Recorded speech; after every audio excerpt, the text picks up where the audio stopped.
SNP leader and Scotland's First Minister, Nicola Sturgeon. Welcome, Nicola Sturgeon. Thank you very much. It seems very likely now the Prime Minister will bring back some kind of deal to the House of Commons. In those circumstances, what will the 35 SNP MPs do? Well, we've always said our bottom line is membership of the single market and the customs union. I cannot envisage the SNP MPs voting for something that doesn't contain that. Don't forget, Scotland voted overwhelmingly to remain in the EU. And it's very hard to imagine Theresa May coming back with that kind of deal. So it looks almost inevitable that your MPs will vote against what she brings back. At this stage, I would say that is the case, but let's wait and see what happens. I don't think, sitting here right now, we can rule out a no deal, and that would be extremely damaging for everybody.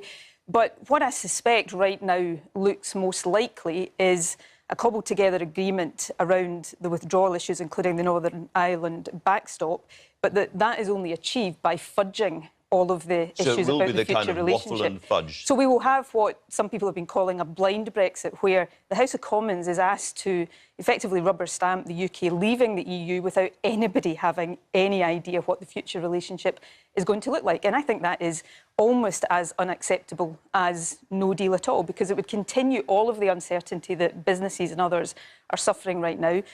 Throw all of the issues that have been incapable of resolution over the past 2 years into the long grass, and the cliff edge we are facing now would simply be faced again towards the end of 2020. So I would find it inconceivable that the House of Commons could give the go-ahead to something like that. We'll come on to that in just a second. What would no deal mean? You've mentioned it a few times. What would no deal mean for Scotland?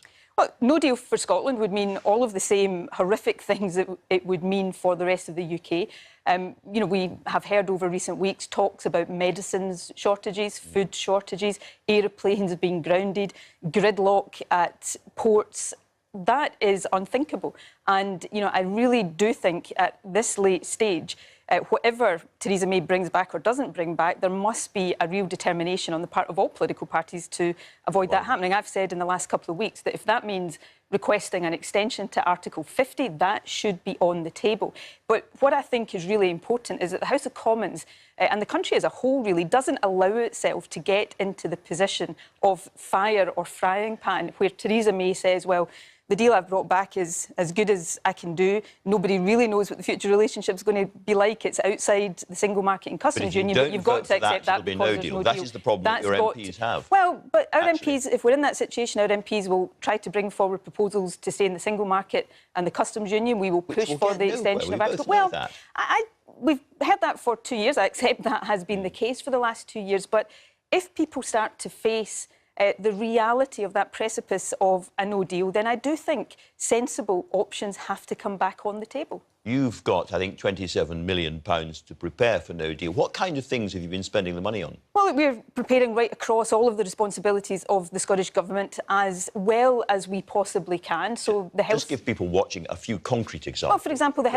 Health Secretary is looking at how we, try to ensure that we don't face immediate medicines shortages. We are, talking to and working with businesses in different sectors across the economy.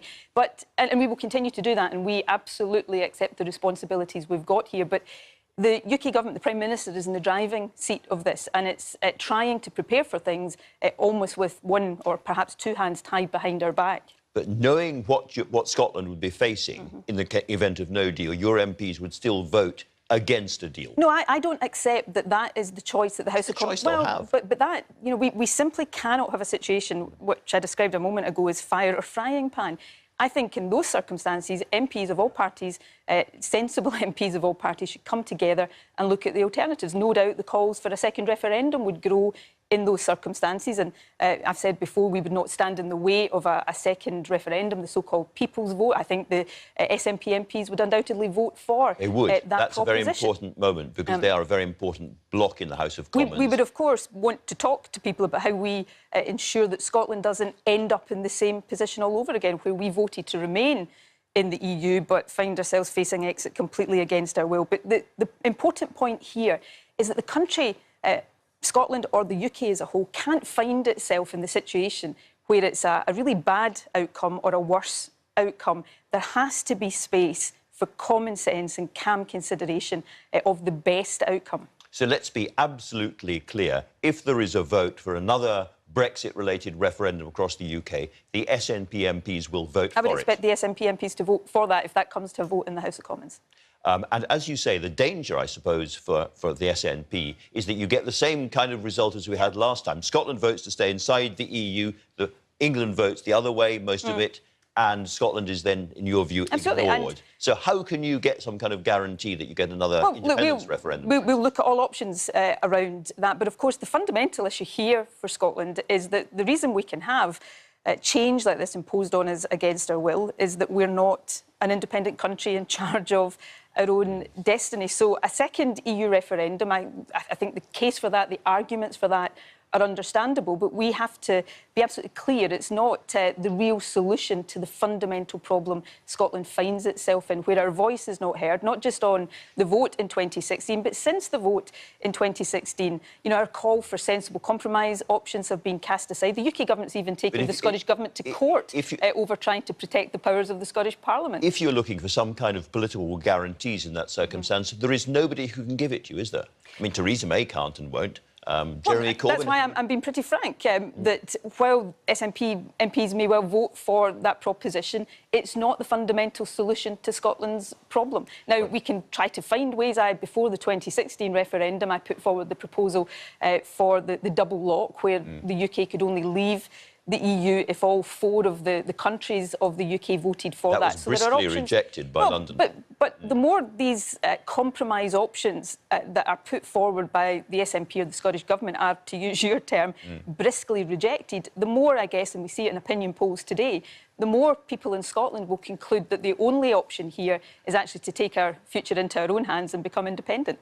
Well, let's turn to that directly. A big march in Edinburgh yesterday. Yeah, huge. Polls suggesting that if we have a no-deal Brexit in particular, Scotland will then turn towards independence and you'll get the kind of majority you want. Lots of folk at your conference today are hoping to hear you say, do you know what, I can tell you that immediately after Brexit we're going to go for a second referendum. You've never quite said that. No, I haven't said that, because what I have said, and I will stick to this, is that I will set out what I think the next steps are when we are at the end of this phase of negotiations. Now, why is that? What does this phase mean? Well, when Theresa May comes back and says, I've got the deal, we will judge that. So at that point you will say what you're going to do on a second independence referendum? Previously I would have thought, previously Theresa May would have said that was October. It looks as if it might be November. I will set out my views on the next step at that stage. Why is that timescale important? Because whether I like it or not, or whether anybody likes it or not, the future EU-UK relationship is the context in which Scotland would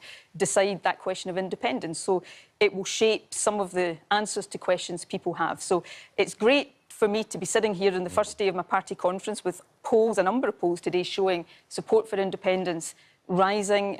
You've already mentioned the quite extraordinary demonstration of support on the streets of Edinburgh yesterday. That's a happy position for an independence-supporting SNP leader to be in. But, of course, I think it's important to get the timing right, not just for self-interested reasons. We want to have that decision when we've got the best chance of winning it, but out of respect to the decision that we will be asking people to make. And to be absolutely crystal clear, before Christmas, you will tell people what the timing is for a second independence I will referendum. set out my views on the next steps at that stage. If that's when Theresa May comes back with the deal and everything. So it could be later this month that we hear. Well, I'm not in charge of that, so I'm judging. So it could be later this month, it could be November, it could be December. But that's what I mean, just to be crystal clear about the end of this phase of negotiations.